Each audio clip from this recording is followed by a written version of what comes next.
Saudara, hari ini kita akan menyampaikan beberapa data dari kinerja kegiatan pelaksanaan penanggulangan COVID ini pada bidang kesehatan. Hari ini spesimen yang telah kami periksa sebanyak 11.495 spesimen. Ini kita periksa dengan menggunakan real-time PCR maupun TCM.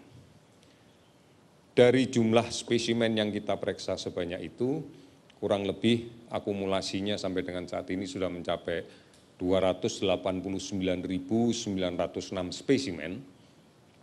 Kita dapatkan kenaikan dari kasus konfirmasi COVID-19 sebanyak 687 orang, sehingga totalnya menjadi 24.538.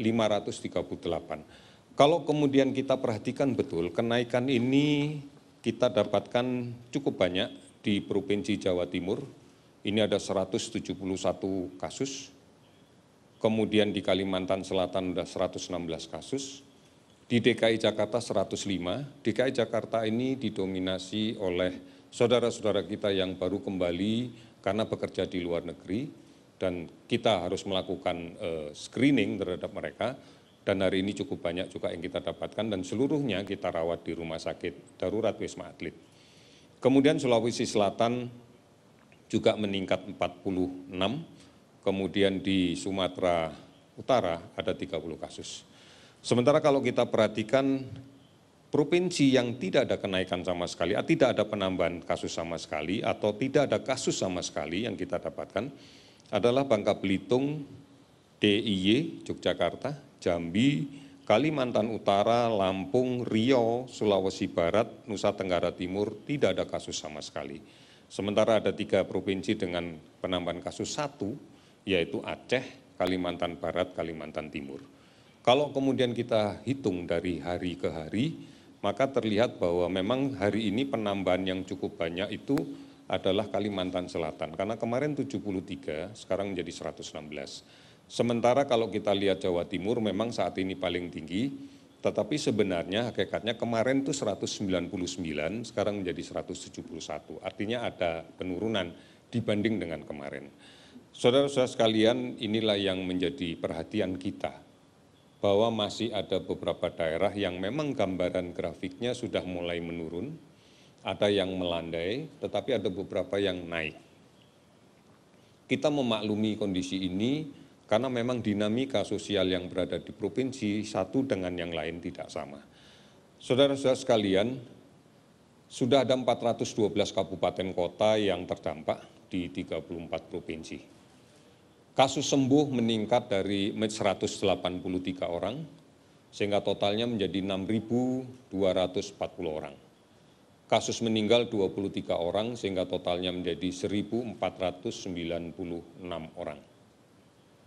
Kita masih melakukan pemantauan terhadap ODP yang saat ini jumlahnya ada 48.749 dan kemudian pasien PDP yang masih kita pantau ada 13.250.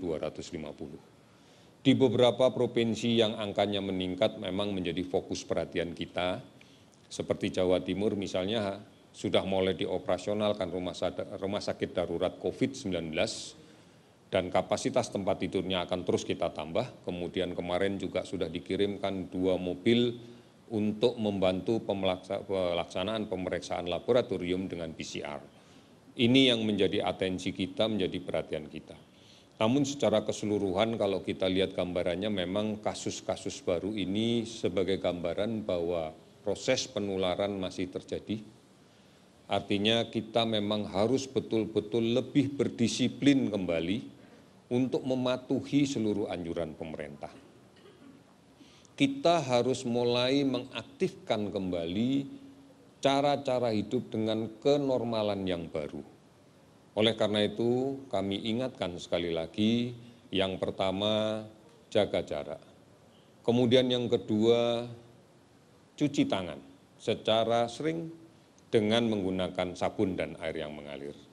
Ketiga, gunakan masker apabila berada di luar rumah.